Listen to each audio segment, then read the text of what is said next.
ሰላም አለይኩም እንዴት ናችሁ? ውድ ቤተሰቦቼ ሁላችሁንም ሰላም ብያለሁ። በያላችሁበት ሰላማችሁ ብዝዝት ይበል። ሀገራችንን አላህ ሰላም ያድርግልን። ዛሬ እንግዲህ ያው ወርቅ ምን አዲስ ነገር አለ? ጨመረ ወይንስ ቀነሰ? እንዲሁም ደግሞ እኛ መሸጥ ብንፈልግ በስንት ይገዙናል የሚለውን ይዤ ብቅ ብያለሁኝ።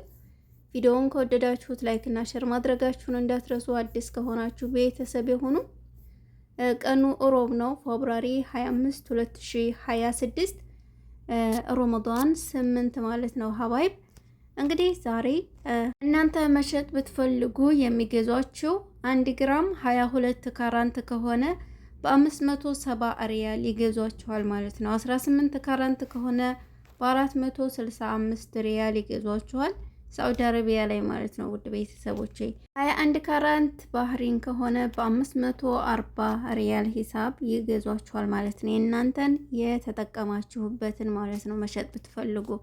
ከዛ ውጭ ግን እናንተ አዲስ መግዛት ብትፈልጉ ወርቅ ቤት ሄዳችሁ አዲስ ከፈለጋችሁ 24 ካራንት 1 ግራም ወርቅ በ627 ሪያል ይሸጡላችኋል ማለት ነው። 22 ካራንት ከሆነ በ575 ሪያል ይሸጡላችኋል ማለት ነው። 21 ካራንት ባህሪን ከሆነ በ547 ሪያል ይሸጡላችኋል። እንግዲህ ስትገዙ በ547 ሪያል፣ እናንተ ስትሸጡ በ540 ሪያል ትሸጣላችሁ ማለት ነው የራሳችሁን። 18 ካራንት ከሆነ በ470 ሪያል ይሸጡላችኋል አዲሱን ማለት ነው። ይሄ በሳዑዲ ያለው የወርቅ ዋጋ ነው። በኢማራት 1 ግራም 24 ካራንት ወርቅ 613 ድርሃም እየተሸጠ ይገኛል።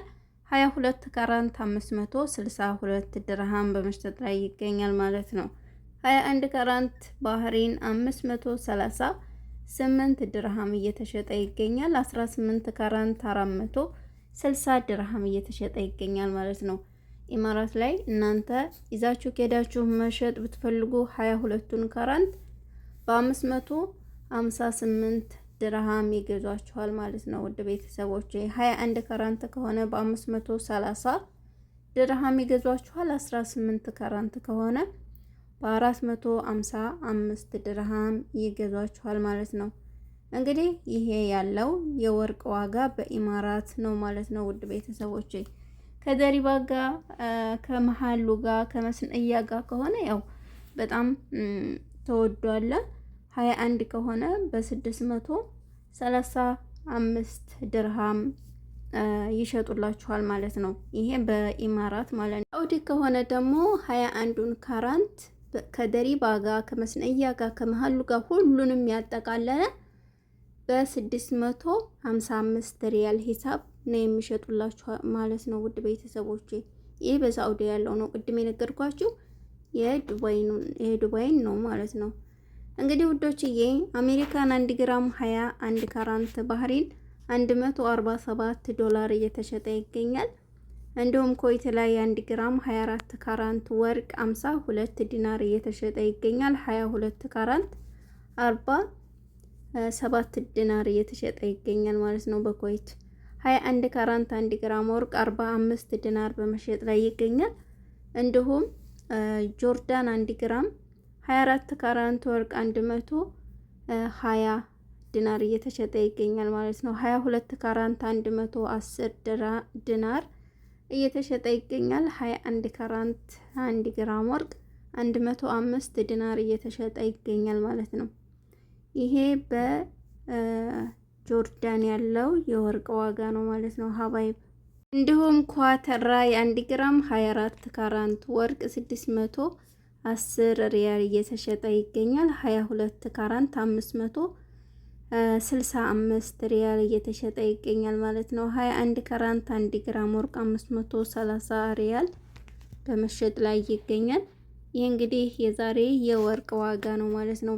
ኢትዮጵያ 1 ግራም 21 ካራንት ባህሪን 28500 ብር እየተሸጠ ይገኛል።